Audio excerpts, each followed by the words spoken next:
Hello friends, welcome to my YouTube channel legal and social awareness. मैं Karim Ahmad Siddiqui advocate. साथियों, आप लगातार पिछले 2 दिनों से टीवी और अखबारों के माध्यम से ये देख रहे हैं और सुन रहे हैं कि राहुल गांधी को गुजरात की एक मजिस्ट्रेट की अदालत ने डिफामेशन यानी मानहानि के मुकदमे में 2 साल की सज़ा कर दी है और 2 साल का कन्विक्शन होने के कारण जो पार्लियामेंट की जो सेक्रेटरीट होती है, जो सचिवालय होता है, उसके द्वारा उसकी सदस्यता भी रद्द कर दी गई है। आज के इस वीडियो में बात करने जा रहा हूं कि मानहानि का कानून क्या होता है, ये क्या कहता है और क्या जो ये सज़ा की गई, क्या इतनी सज़ा की जा सकती है? क्या वाकई में राहुल ने जो बोला उससे मानहानि का अपराध गठित होता है? बहुत ही ब्रीफ में इन सारी बातों के बारे में आज मैं इस वीडियो बात करने जा रहा हूं, इसलिए बहुत ही महत्वपूर्ण जानकारी है। जुड़े रहे आखिरी तक, देखते हैं कि मानहानि के संबंध में कानून क्या कहता है। दोस्तों, इंडियन पेनल कोड की सेक्शन 499 में डिफामेशन को एक्सप्लेन किया गया है। मानहानि का जो अपराध है उसकी व्याख्या धारा 499 आईपीसी में की गई है। धारा 499 आईपीसी कहता है कि कोई व्यक्ति अगर कुछ बोल के, कुछ लिख के, साइंस यानी इशारों के द्वारा, कुछ इमेज बना के, यह जानते हुए कि जो मैं कर रहा हूं उससे फला व्यक्ति की ख्याति को नुकसान पहुंचेगा, उसकी रेपुटेशन को हार्म पहुंचेगा, और अगर वो ऐसा करता है तो अपवादों को छोड़कर यह कहा जाएगा कि उसने मानहानि की। अब यहां पर बात अपवादों की भी आई तो मैं आपको बता दूं कि जो सेक्शन है, जो धारा है 499 मानहानि के अपराध की, इसमें 10 अपवाद दिए गए हैं और 4 एक्सप्लेनेशन भी दिए गए हैं, स्पष्टीकरण भी 4 दिए गए हैं। हम डिटेल में सारे अपवादों के बारे में और स्पष्टीकरण के बारे में किसी अन्य वीडियो में बातचीत करेंगे। आज हम सिर्फ इतनी बात करने जा रहे हैं कि राहुल गांधी के केस से संबंधित जो राहुल ने कहा, उसकी जो स्पीच थी इलेक्शन कैंपेनियन के दौरान, उसमें क्या ऐसे कोई इंग्रेडिएंट्स हैं जिससे कि धारा 499 का अपराध गठित होता है। आप एक नज़र डालते हैं राहुल गांधी के भाषण पे और इसके बाद फिर देखेंगे कि अपवाद नंबर 1 क्या कहता है और वाकई सज़ा जो दी गई रीजनेबल है कि नहीं रीजनेबल है, इस बात पर भी बातचीत करेंगे। दोस्तों, राहुल गांधी ने जो अपने भाषण में कहा था, पहले तो उसने काफ़ी भाषण दिया, इसके बाद फिर उसने 3 लोगों का नाम लिया, नीरव मोदी, ललित मोदी और नरेंद्र मोदी का भी नाम लिया, और ये कहा कि जितने सारे चोर हैं ये मोदी क्यों हैं? मोदी मोदी मोदी, सारे चोर मोदी क्यों हैं? मोदी गाली नहीं है बल्कि चोर गाली है। तो उन्होंने कहा कि सारे चोर मोदी क्यों हैं, ये नहीं कहा कि सारे मोदी चोर हैं। अब मैं आपके सामने बात करता हूं जो धारा 499 आईपीसी का अपवाद नंबर 1 है।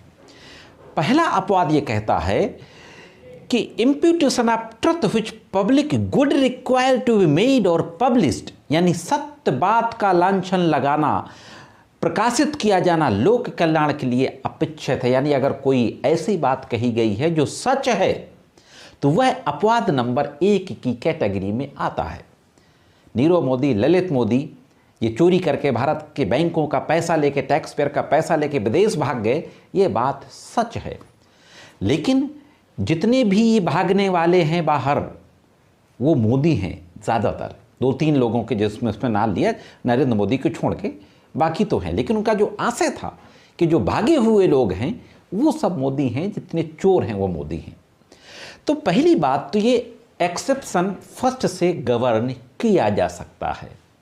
अब जो दूसरी महत्वपूर्ण बात आती है कि 2 साल की सज़ा, क्या ये अपराध 2 साल की सज़ा के लायक था कि नहीं, और दूसरा इसके इस भाषण में क्या 499 के एलिमेंट्स हैं कि नहीं। जब हम इस ओर नज़र डालते हैं तो ये देखते हैं कि 499 ये कहती है कि ये जानते हुए कि किसी व्यक्ति की ख्याति को अपहानि होगी।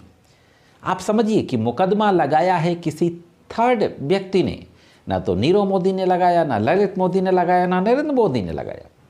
मुकदमा किसी व्यक्ति ने लगाया है और ये कह के लगाया है कि पूरे मोदी समाज की अपहानि हुई। पूरा मोदी समाज चोर है ऐसा नहीं कहा राहुल गांधी ने। तो एक कम्युनिटी बेसिस के लिए राहुल का कोई भी भाषण नहीं था, कम्युनिटी बेसिस के लिए नहीं था। जो लोग वाकई जिन लोगों ने चोरी की है और जो बाहर भागे हैं वो मोदी हैं, ये बात थी राहुल की। तो मैं समझता हूं कि 499 आईपीसी की कैटेगरी में ये नहीं आता है। दूसरी बात, अगर मान भी लिया जाए कि हाँ थोड़ा बहुत कहीं ना कहीं मानहानि हुई, तो आप तमाम लोगों से पूछें, तमाम जजमेंट देखें जिनकी 30 साल 40 साल 50 साल की प्रैक्टिस है। धारा 500 में 2 साल तक की मैक्सिमम सजा है, मैक्सिमम सजा 2 साल तक की है, या जुर्माना या दोनों, यानी सिर्फ जुर्माने से भी छोड़ा जा सकता है। मानहानि के मुकदमे में मैक्सिमम सजा 2 साल आज तक किसी को मैंने नहीं देखी है। कोर्ट 1500 जुर्माना लगा के छोड़ देती है, शाम तक अदालत के उठने तक की सजा दे करके छोड़ देती है। किसी भी अपराध में जो मैक्सिमम सजा होती है, अगर 3 साल की सजा है 498A वगैरह राउरी की केसेस में, तो कोर्ट ज़्यादा से ज़्यादा 6 महीने की करेगी, 1 साल की करेगी, 1.5 साल की करेगी, 2 साल की मैक्सिमम। तो यह जो भाषण का हिस्सा था उसकी ग्रेविटी इतनी ज़्यादा नहीं थी कि मैक्सिमम सजा दी जा सके। तो दोस्तों, ये मामला कहीं ना कहीं पॉलिटिक्स से प्रभावित है। पॉलिटिकल वजह से ये इसलिए 2 साल की सज़ा दी गई कि 2 साल की सज़ा दे दी जाएगी तो पीपुल्स रिप्रेजेंटेशन एक्ट का जो सेक्शन 8 सबसेक्शन 3 है, जिसके तहत 2 साल की सज़ा होने पे आदमी जो मेंबर ऑफ पार्लियामेंट हो डिस्क्वालीफाइड हो जाता है, तो इसको मद्देनज़र रखते हुए 2 साल की सज़ा दी गई। जो बात कही गई राहुल गांधी के द्वारा उसकी ग्रेविटी इतनी ज़्यादा नहीं थी कि 2 साल तक की सज़ा दी जा सके। अव्वल तो उसमें वो सारे इंग्रेडिएंट्स ही नहीं हैं जो कि मानहानि के मुकदमे में होने चाहिए। तो साथियों, 499 में ये इस अपराध को डिफाइन किया गया है और धारा 500 आईपीसी में सज़ा दी गई है, पनिशमेंट फॉर डिफेमेशन। तो राहुल गांधी को जो सज़ा दी गई है वो 500 में दी गई है। तो मेरी जो अपनी व्यक्तिगत राय है कि निश्चित रूप से जो है जजमेंट है वो सही नहीं है। I am not agree with this judgement pass by the learned magistrate of the Gujarat court. तो साथियों, देती एक महत्वपूर्ण जानकारी डिफेमेशन के केस के संबंध में। जानकारी कैसी लगी कमेंट्स करके जरूर बताएं। आज की वीडियो में सिर्फ इतना ही। मिलते हैं किसी अन्य वीडियो में कानून की कुछ अन्य जानकारियों के साथ। तब तक कानून की विभिन्न तरीके की जानकारी के लिए देखते रहें लीगल एंड सोशल अवेयरनेस।